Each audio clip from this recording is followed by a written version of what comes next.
Muy buenos días, amigos y amigas. De nuevo nos juntamos, como cada semana, para seguir estudiando, meditando, profundizando en las Sagradas Escrituras por medio de la lectura y con la ayuda del Espíritu Santo.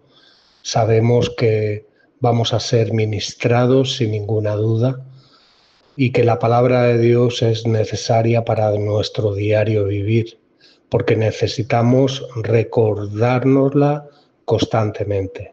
Y no solamente recordarla, sino también ponerla por obra, porque si la recordamos pero no la ponemos por obra, nuestra fe en Dios, nuestra fe en la palabra de Dios es vana. Recordar lo que decía Santiago: la fe sin obras está muerta.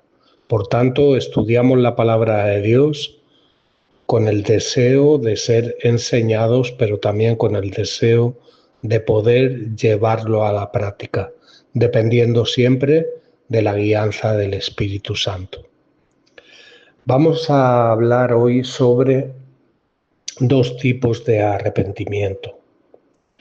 Dos tipos de arrepentimiento. Una forma de arrepentimiento que nos conduce a la vida, nos conduce a agradar a Dios. Una forma de arrepentimiento que nos conduce a la muerte, que nos conduce a agradar al mundo y a nosotros mismos. De estos dos tipos de arrepentimiento, evidentemente, el que agrada a Dios es el arrepentimiento que Dios quiere y es el arrepentimiento genuino. Y es el arrepentimiento que produce obras y frutos de justicia en Dios. Sabemos que dependemos diariamente de la guianza del Espíritu Santo, por tanto, no tenemos excusa para que nuestro arrepentimiento sea honesto y conforme a la voluntad de Dios. Vamos a ver qué nos dice la palabra de Dios en 2 Corintios, capítulo 7. Aquí el apóstol Pablo ejemplifica dos tipos de arrepentimiento. Vamos a leer a partir del versículo 8 en adelante. 2 Corintios, capítulo 7, versículo 8 en adelante. Dice así: porque aunque os contristé con la carta, no me pesa, aunque entonces lo lamenté, porque veo que aquella carta, aunque por algún tiempo os contristó, es decir, os entristeció, ahora me gozo no porque hayáis sido contristados, sino porque fuisteis contristados para arrepentimiento. Porque habéis sido contristados según Dios, para que ninguna pérdida padecieseis de nuestra parte o por nuestra parte. Porque la tristeza que es según Dios produce arrepentimiento para salvación, de que no hay que arrepentirse. Pero la tristeza del mundo produce muerte.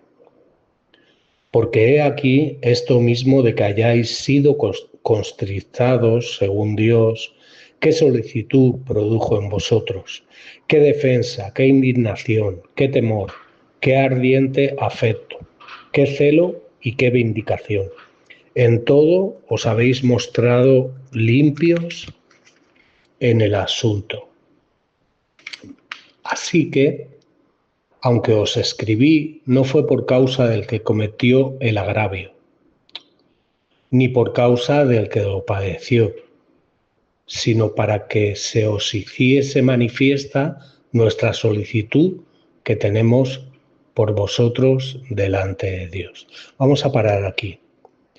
Aquí Pablo está diciendo a los corintios que aunque se entristeció por haber escrito a los corintios una carta dura, posiblemente fue cuando en 1 Corintios Pablo les reprende y les exhorta y les dice que tienen entre ellos pues a un hombre que tiene a la mujer de su padre, es decir, está teniendo relaciones sexuales con la mujer de su padre, y ellos no lo habían exhortado, no lo habían reprendido, sabían la situación de este hombre y estaban consintiendo esta situación. Por tanto, Pablo les exhorta y les dice que reunidos ellos y su espíritu, es decir, con el cuando Pablo decía su espíritu se refería a que con su beneplácito, con su aprobación, expulsaran a este hombre, echaran a este hombre de la congregación para ver si de esta manera había un arrepentimiento, tenía que haber una disciplina. Cuando pecamos, querido hermano y querida hermana, tiene que aplicarse una disciplina, y cuando es un pecado público en la iglesia, tiene que aplicarse una disciplina pública, según Dios, previamente habiendo dado anteriormente los pasos que Jesucristo enseñó, de hablar con este hermano, de reprenderle, y para ver si hacía caso, se arrepentía, y si no, ir delante de los testigos, reprender a este hermano, llamarle al arrepentimiento, y si no se arrepentía,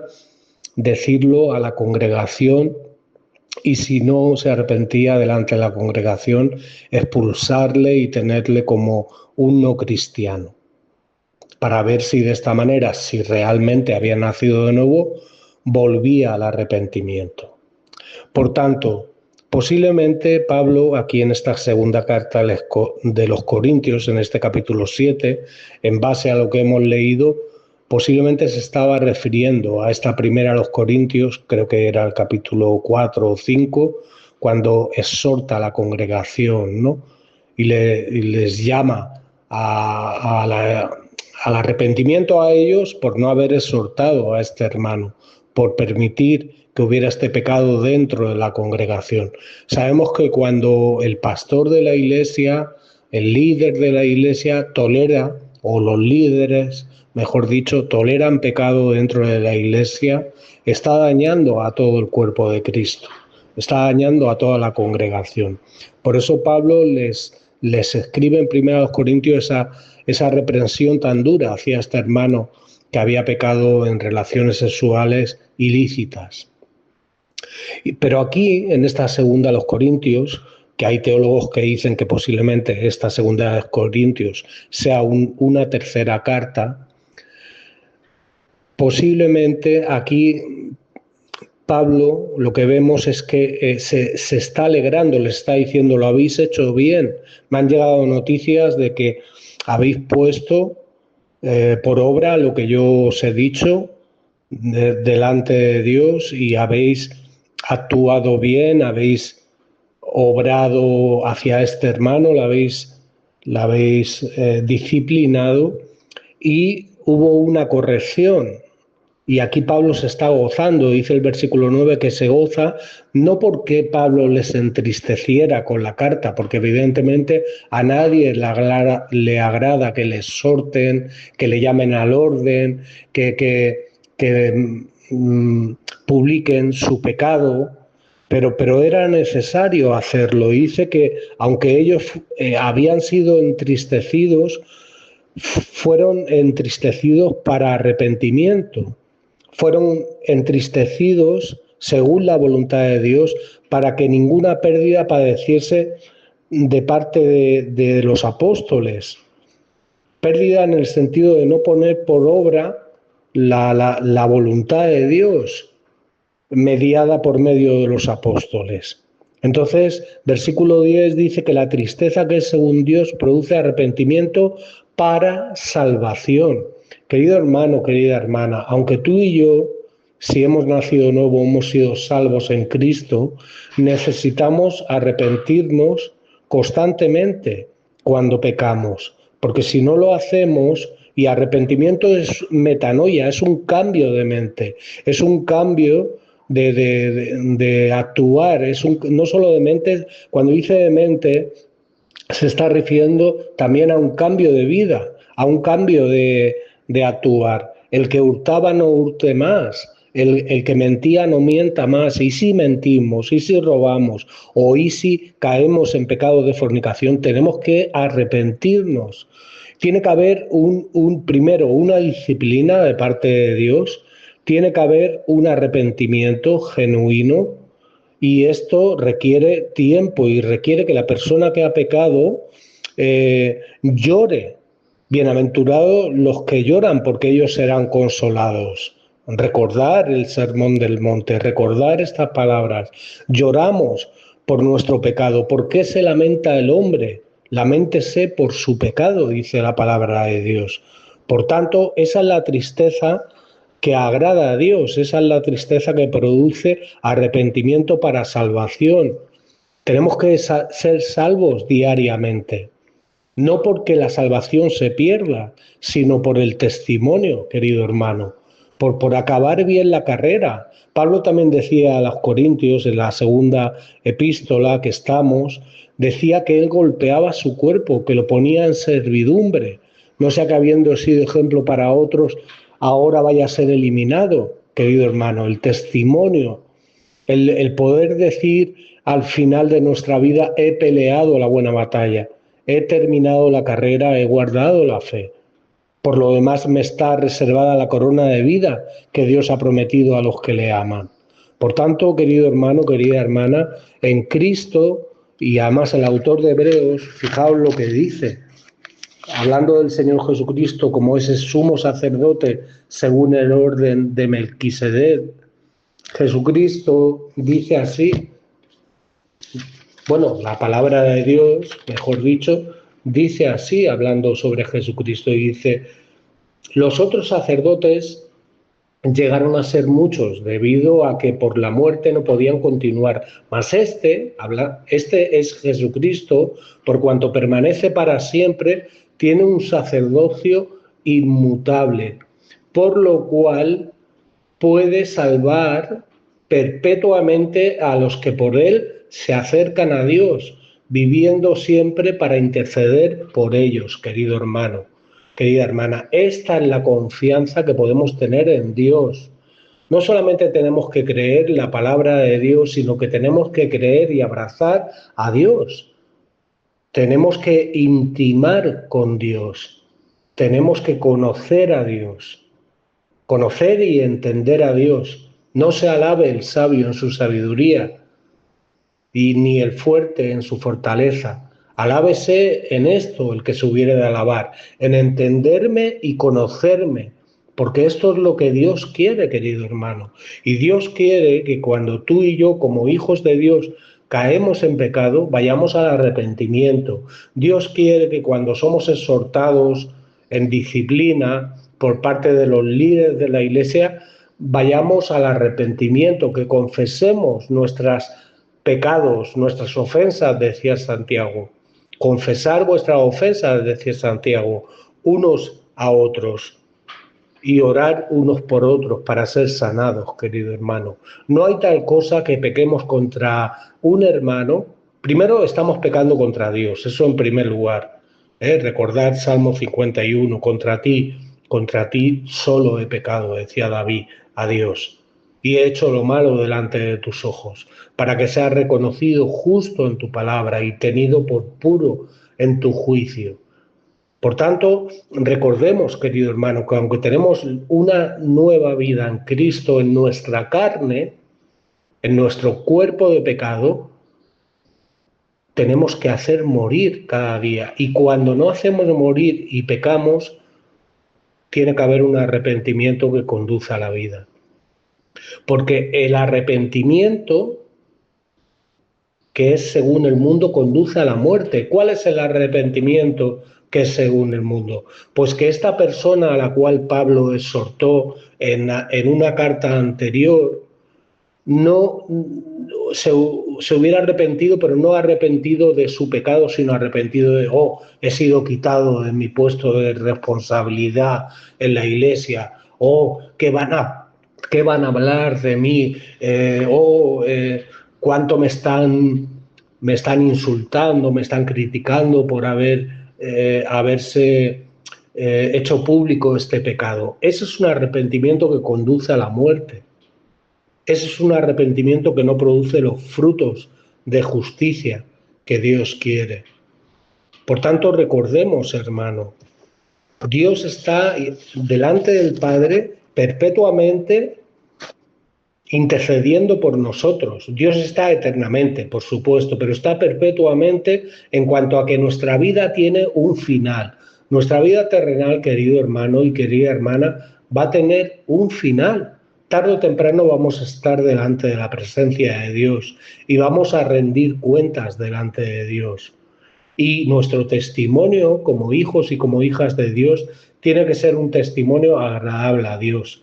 Tenemos que, y más los que enseñamos la palabra, más las personas que de alguna manera compartimos a otros la palabra, tenemos que ser los primeros en poner por obra la palabra de Dios. No hay tal cosa como un endurecimiento. No, un cristiano no puede ser endurecido por el pecado, tiene que ser quebrantado por el pecado, tiene que ser roto para que el Espíritu Santo manifieste ese olor fragante por medio de nosotros. Tenemos que ser quebrantados, querido hermano y querida hermana. Y este es el arrepentimiento que produce vida. Este es el arrepentimiento que es según la voluntad de Dios y del cual Pablo estaba hablando en 2 Corintios capítulo 7. Y el arrepentimiento que produce muerte, pues tenemos el ejemplo de Judas. Se arrepintió, pero no fue un arrepentimiento según Dios, fue un arrepentimiento según el hombre, según sus pensamientos, según la dirección de este mundo, según el espíritu de Satanás, ¿verdad? La corriente de este mundo, no según la corriente del Espíritu Santo que mora en el creyente y que debe fluir como esos ríos de agua viva que prometió Jesús, hablando sobre el Espíritu Santo en Mateo 7, 37 y 38 creo que es, o 38 y 39, no lo recuerdo exactamente, pero recordar lo que prometió Jesús. Y para que esa presencia de Dios por medio del Espíritu Santo se manifiesta en nosotros, día sí, día también, tiene que haber una renovación, tiene que haber un arrepentimiento conforme a la voluntad de Dios. Sé paciente, ponga su boca en el polvo, decía Jeremías en Lamentaciones. Fíjate que Jeremías decía que por la misericordia de Dios no hemos sido consumidos. A veces pensamos, esta gente que no conoce a Dios, los asesinos, los violadores de cualquier persona, pero más los que atentan contra ancianos y niños indefensos, merecen la muerte, ¿no? Los que provocan guerra merecen la muerte. Y nosotros, querido hermano, y cuando nosotros que sí que hemos experimentado la gracia de Dios salvífica, pecamos, seguimos pecando contra Dios, ¿qué merecemos? Sin embargo, Dios dice que si confesamos, primera de Juan, nuestros pecados, Dios es fiel y justo para perdonar nuestros pecados y limpiarnos de toda maldad, para poder andar conforme a la vida que Dios quiere para nosotros, conforme a ese estilo de vida de arrepentimiento. Estamos siendo salvados, querido hermano. Hemos sido salvos posicionalmente, tenemos vida eterna, pero estamos siendo salvados. ¿Salvados de qué? Salvados de nuestro yo, salvados de nuestra carnalidad, salvados de la corriente de este mundo, salvados de la religión falsa. Pero tiene que haber una confesión, tiene que haber un arrepentimiento, un aceptar la disciplina que viene de parte de Dios. Y a veces esa disciplina es mediada por los hombres, en la iglesia, por los líderes, y tenemos que abrazarla. Tenemos que verlo como una misericordia de Dios, no como un ataque del diablo. Lo más importante es tener una vida que ande en santidad, que ande en la voluntad de Dios. Bueno, hermano y hermana, amado y amada, te mando un abrazo y espero que esta palabra haya sido de bendición, de exhortación y de consolación para tu vida. En Dios tenemos esperanza. Fuera de la voluntad de Dios tenemos desesperación y amargura. Por tanto, si somos hijos e hijas de Dios, andemos conforme a la voluntad de Dios.